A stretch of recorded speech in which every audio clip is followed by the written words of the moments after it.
যাকে তুমি এখন বাড়ি ফেরো তো। তোমার বউ তো একা ঘরে বসে আছে।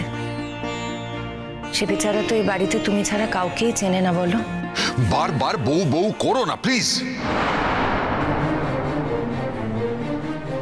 কি বলবো বলো তো? যাকে তুমি বিয়ে করে এনেছো তাকে বউ ছাড়া আমি আর কি বা বলতে পারি? তাকে তো তোমার বউই বলবো।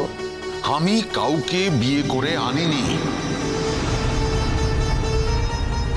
বেশ,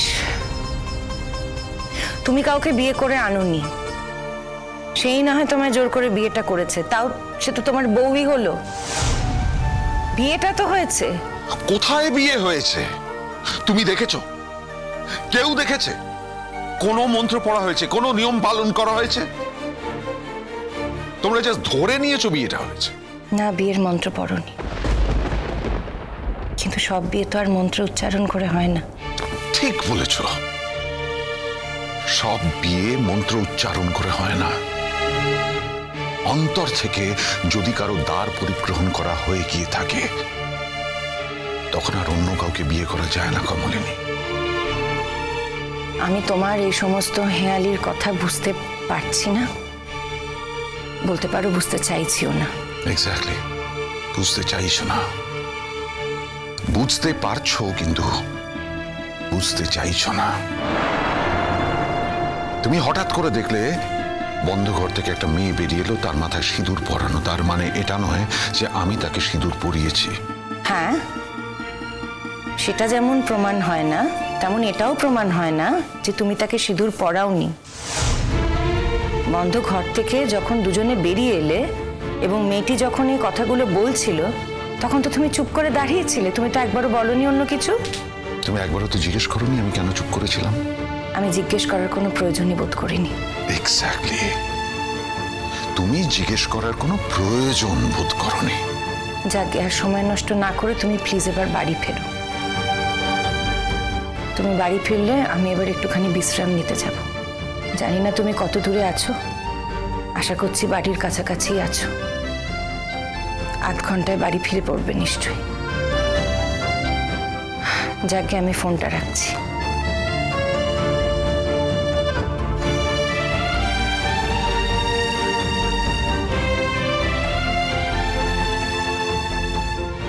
বৌদি ভাই, বলো। বলছি ওই পার্বতী তো অনেকক্ষণ ধরে ঘরে একাই রয়েছে, ওকে খাওয়া দাওয়ার কথাও কিছু বলা হয়নি। সব দায়িত্ব যে আমাকেই নিতে হবে তার কি মানে আছে? এ বাড়িতে তো আরো অনেক লোক আছে, তাদেরও তো বলতে পারতে। তুমিও তো যেতে পারো। আমার ওই ঘরে যেতে ইচ্ছে করছে না বৌদি ভাই। ইচ্ছের বাইরেও তো আমাদের অনেক কিছু করতে হয় দিদি ভাই। এটাও না হয় তুমি সেরকম ভাবেই করতে। নতুন দা কি আসছে বললো? আমি তো বললাম, আশা করি আসবে। হয়তো সারা রাত আমাদের আর এইভাবে ভুগতে হবে না। দেখো, হিসেব মতো কাল বউ ভাত। অনন্যা বৌদিরা যাই করুক, বউ ভাতটা এই বাড়ি থেকেই হবে। তো তার জন্য তো কিছু আয়োজন আছে, তা না হলে আবার কথা শোনাবে না। নতুনের বিয়ে আর কমলিনী এই ব্যাপারে একদম গা ছেড়ে দিল। আমার হচ্ছে শাঁখের করাত, যেতেও কাটে আসতেও কাটে। কি বলবো বলো? তুমি কিছু ব্যবস্থা রেখো দিদি ভাই। বৌদি ভাই, তোমার কি শরীরটা খারাপ লাগছে? তুমি ফোনেও সেরকমটাই বললে, দেখেও তাই মনে হচ্ছে। খুব ধকল গেল তো কদিন, তাই টায়ার্ড লাগছে। এমনটা যে ঘটে যাবে আমি স্বপ্নেও ভাবতে পারিনি বৌদি ভাই।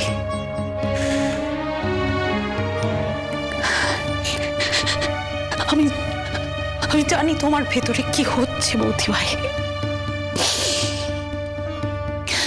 এখন না আমি ধরে নিয়েছি, জানো, এ জীবনে যা যা হবার তাই তাই হবে, কেউ কিচ্ছু করতে পারবে না। তা না হলে এরকম একটা সামান্য বিয়ে বাড়িতে বেড়াতে গিয়ে এরকম একটা অঘটন ঘটে গেল কেন? যেখানে নতুন দাকে অযাচিতভাবে একটা মেয়েকে বিয়ে করে বাড়িতে আনতে হলো।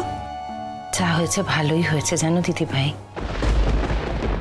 এই মানুষটাকেও তো দেখার কোনো লোক নেই বলো। সারা জীবন এই মানুষটাকে কে দেখবে? ধরো আমার যদি কিছু একটা হয়ে যায় তখন এই মানুষটার কি হবে ভেবে দেখেছো তোমরা?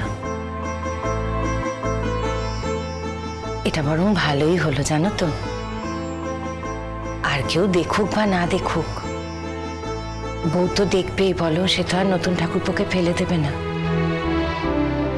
আর এই মেয়েটাকে যতদূর দেখলাম, মেয়েটাকে তো ভালোই মনে হলো গো।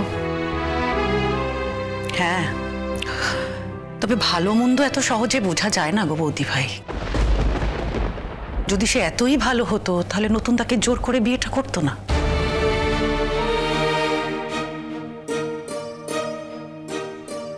জোর করে যে বিয়ে করেছে সেটা তুমি কি করে জানলে? বন্ধ ঘরের ভেতরে কি কি কথা হয়েছে তা তো জানি না, তবে নতুনদা তো আগে এই বিষয়ে গা পাতেনি।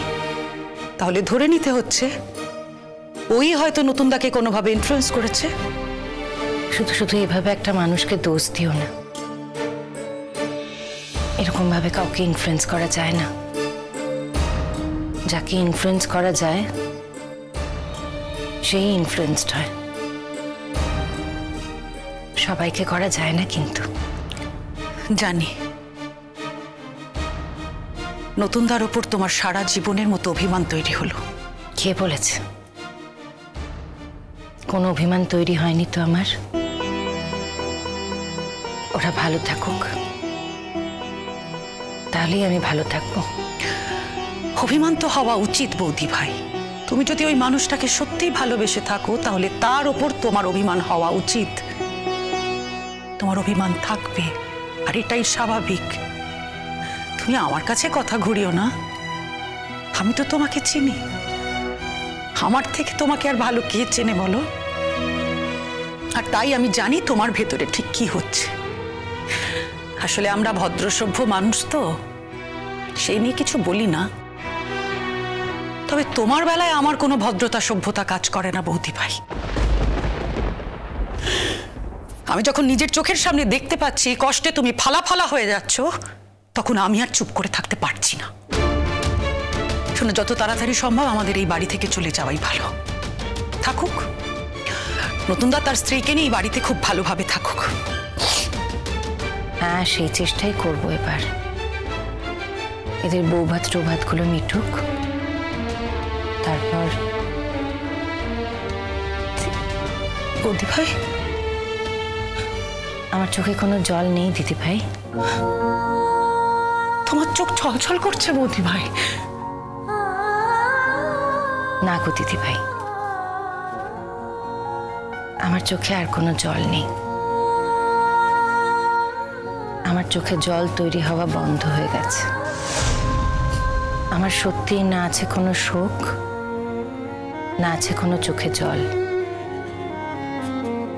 সত্যি আর কিছু অবশিষ্ট নেই গো, বিশ্বাস করো। আঘাতে আঘাতে তুমি পাথর হয়ে গেছো বৌদি ভাই। তুমি পাথর হয়ে গেছো বৌদি ভাই।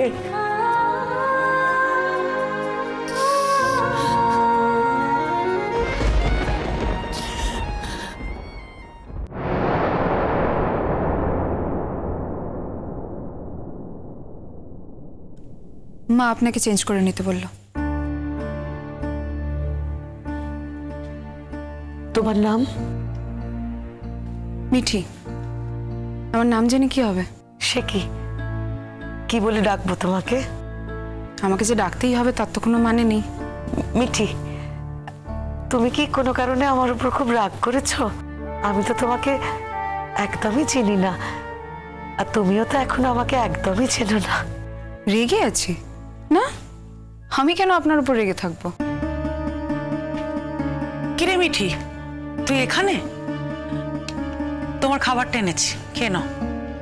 এখন তো কিছু খাবো না ভাই। আমাদের বাড়িতে এসেছো, সে তো অনেকক্ষণ হয়ে গেল। কোন সকালে বেরিয়েছো, আর খাবে কখন? খেয়ে নাও। তোমার দাদা কোথায়?